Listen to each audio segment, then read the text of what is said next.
I had no idea the British press was so bigoted.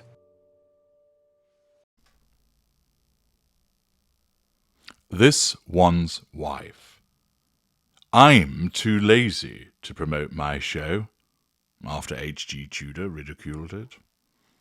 Hello, I'm H.G. Tudor. If you fancy a really good laugh, if you want to guffaw, I recommend that you watch my recent video, Leaked, the cookery show, where you will be taken behind the scenes of the filming of this one's wife's cookery show by your glorious narrator. I should warn you that you need to ensure that you're not eating or drinking when you watch that particular video. But do go and watch it if you have not already done so. And if you have, watch it again. It'll bring great glee into your life. As has been reported elsewhere, this one's wife's cookery show has apparently wrapped. The filming has finished, and the world does not wait with bated breath to find out what it will look like. Pending that, an item has been posted, one of the blind items that appears on the Crazy Days and Nights website. As a brief aside, NT Lawyer, who is behind CDAN, found himself the subject of an interesting expose in vulture.com that might call into question the legitimacy of some of the items posted, and also, given the disclosures contained therein, would make for an interesting analysis of him under the Tudor scope, but that's something for another time. As ever, I leave it for you to make a determination about the veracity of the material. I provide you with the interpretation and analysis. The blind item tells us this. The illiterate one has already stated to the powers that be that she won't be promoting her new show like everyone else in the world would. No talk shows, no press. She was offered the former reality star turned A-list talk show host, and the host would travel to the illiterate one, but the illiterate one said no. She thinks the talk show host is not the right market. Late night shows? No. She will think that they will trap her into doing something she doesn't want to do. She's open to Vogue and Town and Country, but only if they give her the cover and she gets to pick the writers and the photographers.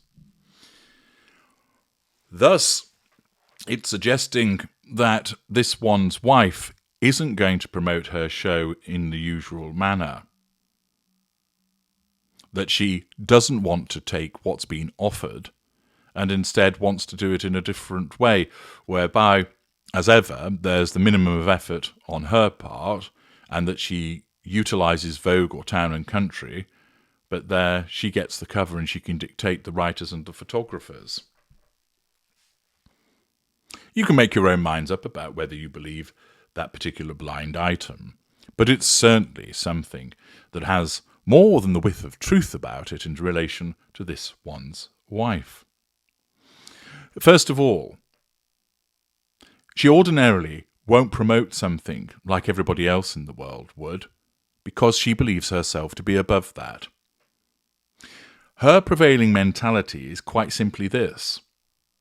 If I turn up, it'll happen. It's a little bit of the field of dreams, build it and they will come mentality. Unfortunately for her, she's nowhere near as charismatic or talented or as special as her narcissism has her believe. And, although she never learns from this, the repeated failures, of which there have been many in her past, stand as testament to the fact that she isn't special, talented, or charismatic. But the dogged determination of her narcissism is such that she believes she is the amazing this one's wife, and therefore she doesn't need to promote in the way that anybody else would do, because, hey, it's her, and she is enough. And therefore that means that when people learn about, what, a cookery show brought by this one's wife, I must cancel everything to ensure that I'm available to watch it. She's not doing talk shows because that would require effort. And she's lazy. And she's entitled. And therefore she's not going to go down that route. There's not going to be any press. After all, why should she need to do press? She is the amazing This One's wife. It'll all fit into place.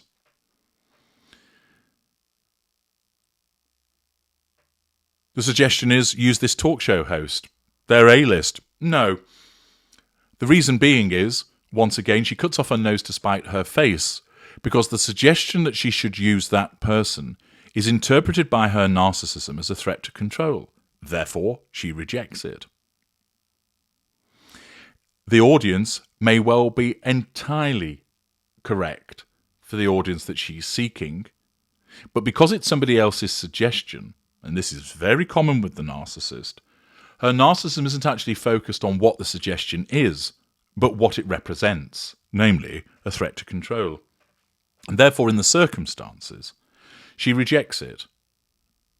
She rejects something that would actually help her.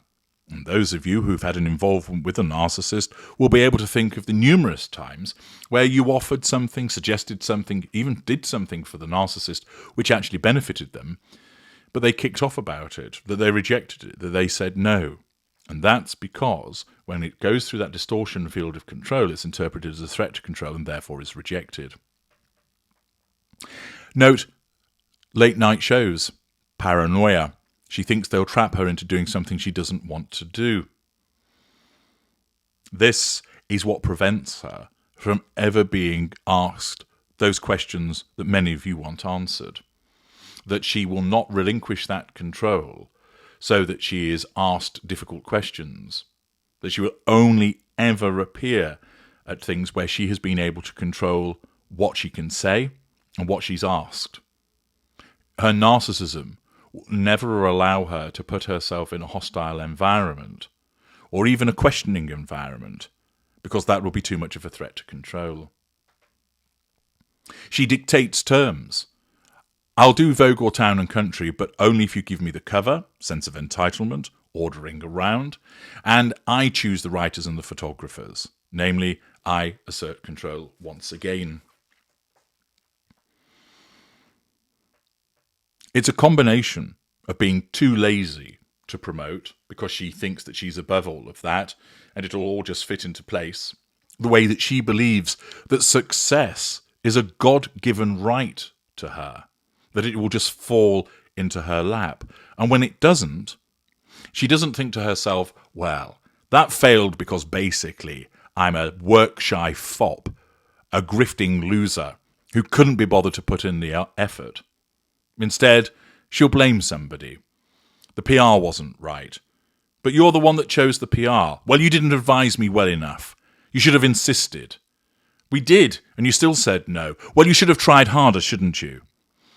Whatever you try and explain to her by pointing out, you were the one that called the shots, you were the one that made the decisions, her narcissism will always compel her to blame someone or something else. This blind item is probably right. It's probably entirely indicative of her approach because it embodies so much of her particular brand of narcissism and demonstrates once again why she keeps failing and how this show will go nowhere.